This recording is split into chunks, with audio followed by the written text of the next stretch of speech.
Welcome to This Open House, where we talk about all things real estate related. With your hosts, David and Rebecca Guthrie of the Hacienda Group at Long Realty Company. Welcome yet again. David Guthrie here, Hacienda Group, Long Realty Company, with my beautiful, amazing wife, Rebecca Guthrie. Hey, guys. Hey, all right. Now, you can always reach us. Always reach us. Text message, phone call, 520-462-2611. Maybe you have show ideas.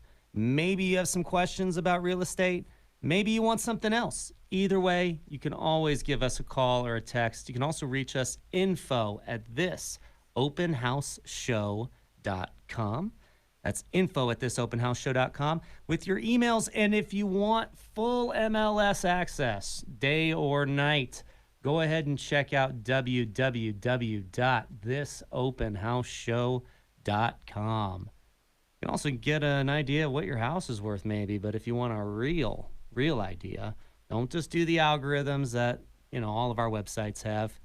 Give us a call. We're happy to go take a look and get down into detail here. So we hope everybody had a good Memorial Day weekend. And we are very, very, very, very grateful for the sacrifices that we remember on Memorial Day. Absolutely. To take time and not just barbecue and party, but remember why we're able to do those things here, because quite literally somebody put their life on the line and paid that ultimate price so that we can gather in freedom. Absolutely. And we can doesn't matter what religion we are or who we are, the color of our skin, we can gather in freedom, and we're able to do that. So thank you to everybody who has served or who will serve, who's thinking about serving. We thank you. So let's get into our stats. Rebecca's giving me the look. I am giving in the look that says, we need to move on. jump into our stats here. Half an hour goes by really fast. Nah.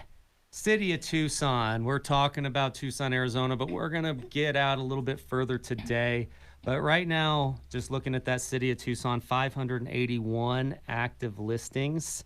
And that's of June 1st here, okay? So I'm pulling stats as of the first, 581. Prior 7 to 12 months, our median sales price was hovering around $244,000. And then prior 4 to 6, that little range in there, $250,000. And then we shot up last 3 months to $275,000 with a days on market of 4. Let's jump over to rents in Tucson. So if you're going to rent a home, which many of you are and are going to continue to rent with the way prices are going up. It's true. Your median 3-bedroom rent was hovering at $1,500 a month, but the median sales price for a 3-bedroom in the last 3 months was actually $265. 20% down payment. Average APR that we're seeing right now, looking around $1,250 a month.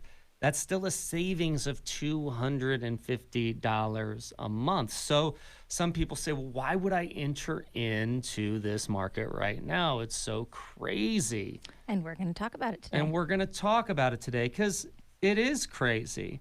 But there's some very good reasons why you would enter in to a market that has, multiple offers. Right now, we're seeing average offers come in at 4.8. That means each listing is getting an average of 4.8 offers. So why would you enter into that fray? Well, one, you can still with a decent down payment be able to get a lower monthly payment than you would rent a comparable house. This is true. One of the other reasons is every single week we seem to be talking about inflation here. We haven't seen this kind of inflation since early 2008. We keep saying it, but you cannot print trillions of dollars and not have each dollar be worth less. And when your dollar is worth less, it takes more dollars to buy the equivalent thing. Right. If you're really interested in learning about it, a great book is by a man named Richard Mayberry called Whatever Happened to Penny Candy. And it's a really great explanation of exactly what's going on right now. Mm-hmm. It'd be nice to have penny candy again in a way. My son would be thrilled. Yeah, you could buy gobs. Oh, Yep. my gosh. So we've got some interesting pressures that are happening here in this particular marketplace. And jumping in, are we in a bubble? what is the inventory looking like? Why Supply and is demand. inventory so tight? We're going to talk about that. We're going to talk about why does it seem like everybody and their mother is moving?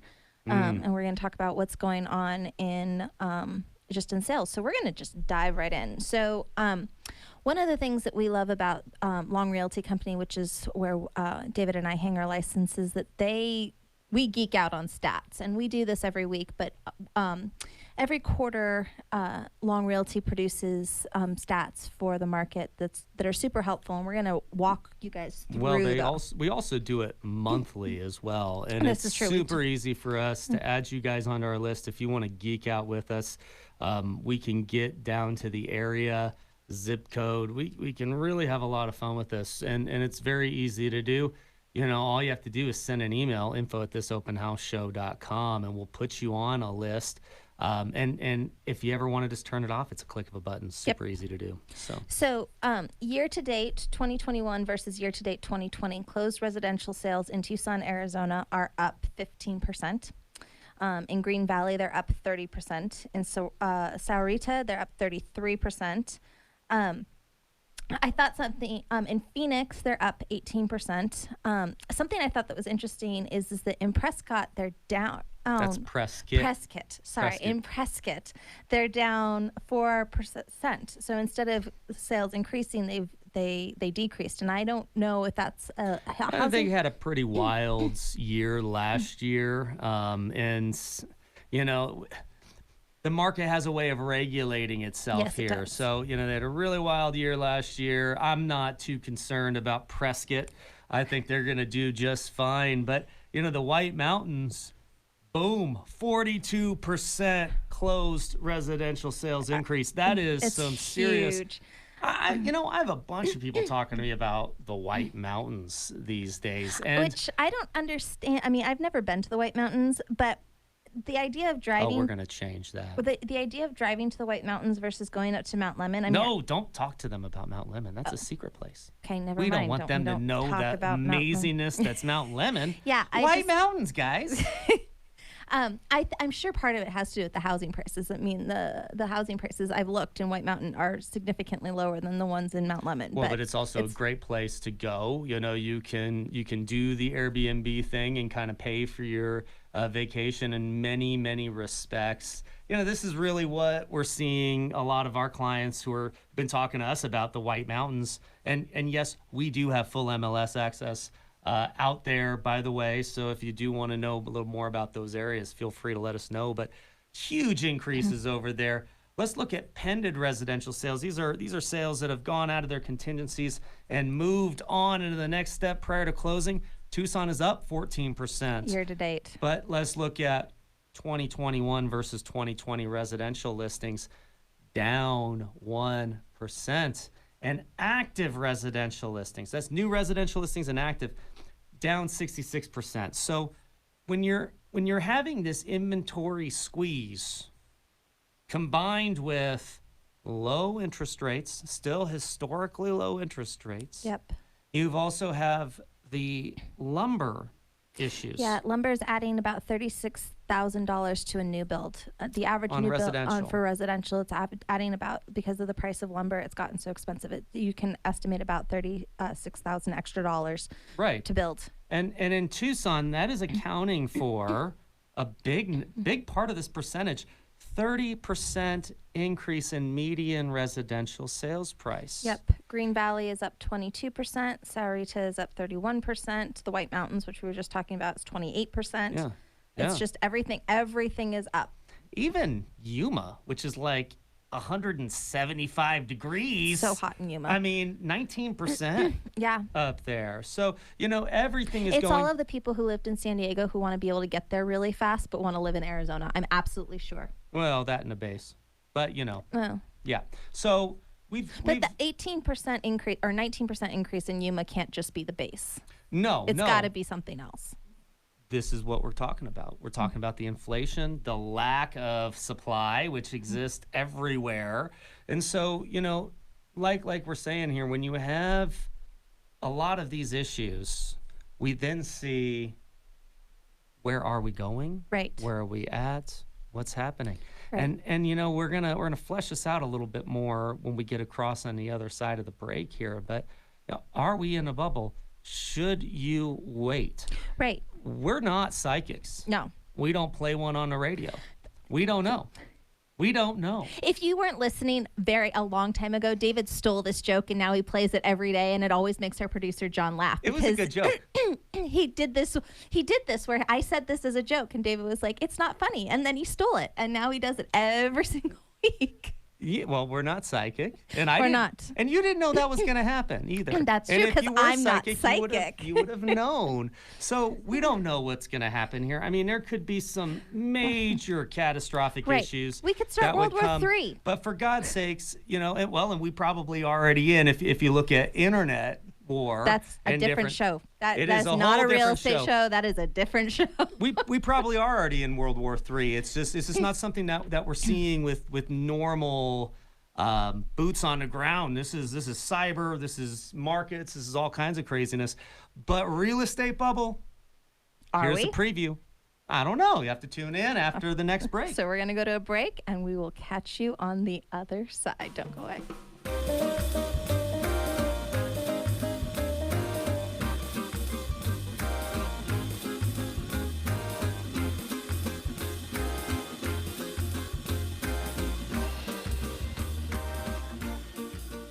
Are you interested in the real estate market? What does low inventory actually mean? Funny, real-life real estate stories and things you should never do if you're looking to buy or sell a home. Join me, David Guthrie, and my wife, Rebecca Guthrie. We are full-time real estate agents with the Hacienda Group at Long Realty Company for This Open House on Saturday mornings at 11 a.m. on 1030 The Voice, where we will discuss all this and more. That's This Open House on Saturdays at 11 on 1030 The Voice. All right, welcome back. This open house show. I am David Guthrie with Long Realty Company. And I am Rebecca Guthrie with my She husband. is my gorgeous, gorgeous sidekick, wife. Sidekick. Sidekick. Is that what we call co-host? So She's the host. I will remind you of the big fat Greek wedding. The man may be the head, but the woman is the neck, and she can turn the head any way she wants to. That's actually true. It's actually true. Yeah, we've been married for 52 years, I think, this month. It'll be 11 on 11? the 11 That's on all? the 26th. Oh my goodness. No, it feels like about 5. We It's haven't true. slept most of it because the babies like to keep you up. It's true. So if you want to reach us, 520-462-2611. Yes, our friends will tell you we really are like this. This is not, this is You're just, getting the real us. If this you is come just who to we dinner, are. this is how it is. Yeah, we don't script this stuff. If we did, it'd be kind of boring. I mean, so anyway, bear with us. We thank you, listeners, for bearing with us. We love you guys. We have a good time. We hope you guys have a good time listening. 520-462-2611, our number. You can call it. You can text it. info@thisopenhouseshow.com and full MLS search at www.thisopenhouseshow.com. So are we in a bubble? Dun, dun, dun. Nah. No, we're not in a bubble. We're not. And here's why. Here is why. We have a super hot market driven by supply and demand. Yep. We have low inventory, which Right. is You just need to- natural. I mean, You need to supply remember and that demand, in guys. 2006, we had 10,000 active listings at the peak of the market. Yeah. It's a huge difference. You know, We had- people were betting that the prices were just going to go up, so they were buying, and there were liar loans. And if you had a pulse, and if you didn't have a pulse, you could get a loan. Right. And the inventory was huge, and new home builders were building houses right and left. And then when the bubble burst, so a lot of them went out of business, and they haven't really been building. I mean, if you think about it, when you drive around, yeah, there's little pockets here and there infilling, and yeah, it's extending out to the east and to the south, or not to the east, to the west and to the south.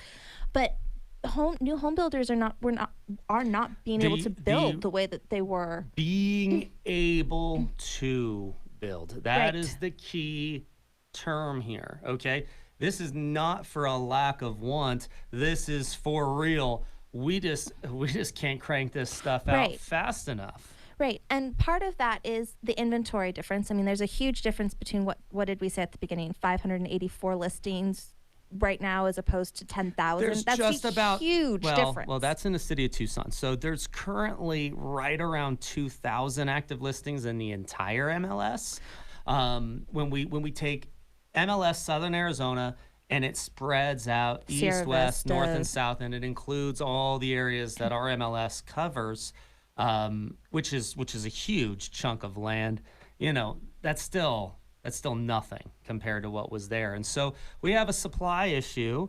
We combine that with a job issue. We really do have a job issue, a good labor shortage of good qualified labor, of people who are able to get this stuff out. Here's an example. So I was talking to an electrician a while back, and this was pre-pandemic, so this was about a year ago.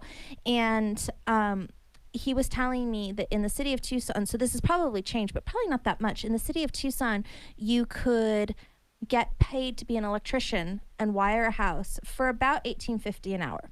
If you went and worked on the Texas oil rigs in the Gulf of Texas, in the Gulf of Mexico, you could get paid between $40 and $50 an hour.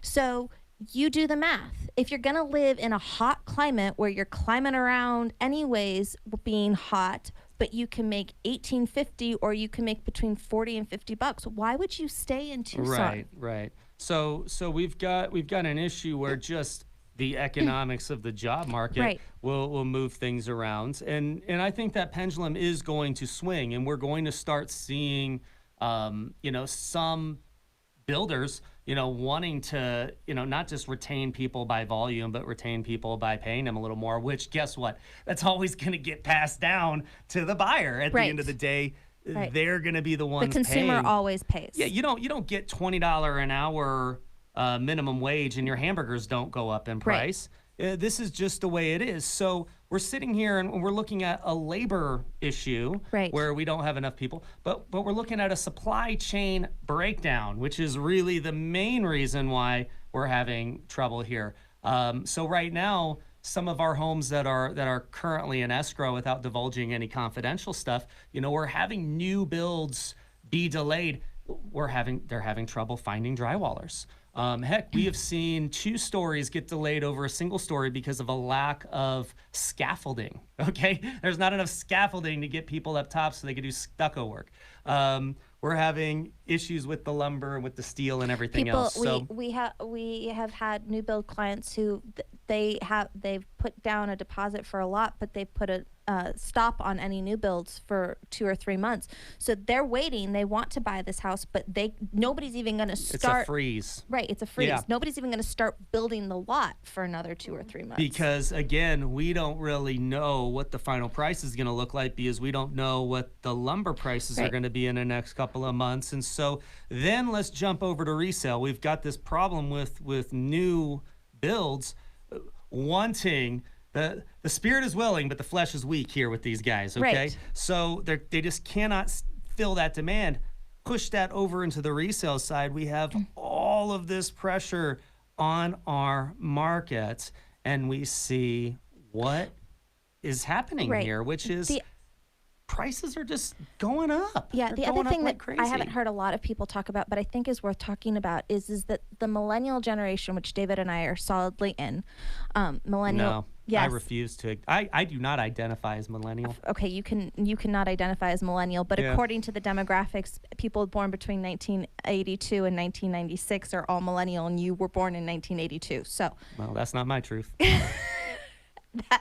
Be that as it may. Right now, the millennial demographic is actually bigger than the baby boomers, which most people don't actually know. And right now is when they have taken longer to form family units, but now they are forming family units, and they're actively looking to move. They're now having children, and they need more space. So the pandemic just it's hard to intensified. live with your parents when you've got multiple well, kids. not just that, but if you were living in a city where there was lots of things to do outside, you had a tiny 900 square foot house with 2 or 3 kids, but there was lots of stuff to do outside of that. And then all of a sudden you can't go outside because you live in a place where that's not possible, because why would you stay there? Right. And so people are looking for backyards. We hear over and over and over people who are moving here from out of state. One of the things that they look for is having more outdoor space. And as much as I bag on my own millennial generation, really a survey of 1,000 U.S. adults ranged from 33 to 40, conducted back in February 12th, 2021. Almost 60% already own a home. Just a little over 10% still live with family. And so the vast majority either own or 27% rent. And a very, very, very small percentage responded that they were homeless. But the ones who do not have home ownership, they haven't attained that dream or that goal yet, the number one reason that they cite as a barrier is they just don't have enough savings. They haven't been able to manage that well enough to be able to get a down payment. And so this is a big part of what we do see home buyers having an issue with. And I got to say, guys, and if you're listening and you are a lawmaker who makes policy for these kind of things, the reality of first-time home buyers, subsidies with the down payment assistance programs out there, basically it's a joke. Yeah. And when you get 4, almost 5 offers on a property and you got the down payment assistance with a lottery or whatever they're dealing with now, nobody wants to deal with these guys. So, for 2021, 2022, buyers out there, just kiss down payment assistance goodbye, even if they say it exists. Good luck getting it. But you're never going to get an offer because sellers don't need to take it. Maybe an off-market deal. Maybe we could find you an off-market deal and do something where we've got a compassionate seller. But, that's really a big thing. So what should you do in this next year if you're about to miss out on this cycle? Save up a down payment. You're gonna need at least 3.5% down at a minimum to be able to finance here. Work on getting your credit above a 620, 640, and keep that thing moving, because what we are projecting, what Mortgage Bankers Association, Fannie Mae, Freddie Mac, they're projecting in between 6 and 10.3% increase in property values over this next year, and that is going to be huge. Right. So for you guys who are sitting here today saying, well, I'm just going to wait until next year. Or the market's going to cool down. Or the market's going to cool down. Right now, it's in April. Your median sales price is $315,000. Based on these numbers, a real conservative 10%, yes, conservative 10% median price increase, you're looking at $347,000 in Q4 of 2022. So that's $31K in lost equity if you wait to buy. Let's look at interest rates. They are going to go up, but probably stay below 4% through 2022. You're looking at 3.06 now, going up maybe 3.8 by the end of the year is what people are forecasting. Let's change that monthly payment based on today's prices with today's interest rate at $1,275 on average. Q4 2022, you could be looking at $1,538, $1,540 a month. That's $263 a month over 30 years. That's $94K. By waiting, you're looking at losing $126,000 on average based on your price. We had clients who were looking in May of last year, and I wish they would have bought last year. The houses that they were looking at are now $100,000 more expensive, and I'm not kidding. So if you're sitting there thinking, oh, I'm going to wait, you may not want to. So here's your advice. Get ready. Don't think you're going to be ready later. Get ready now. Save up that down payment for your money. You can work on getting a gift, and that may be a great way. If you have inheritance coming, get some of that now, and then talk to your favorite real estate agents. Rebecca and I are hoping it is us. We hope so. We hope. We would love to be your advisor, all things real estate. Go ahead, reach out to us anytime, 520-462-2611. Call us. Hire an agent that you trust to help navigate this market. Yep. And we'd be happy to help. You have anything to add here? We always say these 30 minutes go by super, super fast. But if you have more questions about what we talked about, you'd like to see the slideshow that we were walking you guys through, again, feel free to reach out to us, info@thisopenhouseshow.com. And we hope that you have a fantastic weekend, and we will catch you next week. Thanks so much for joining us. We always appreciate it.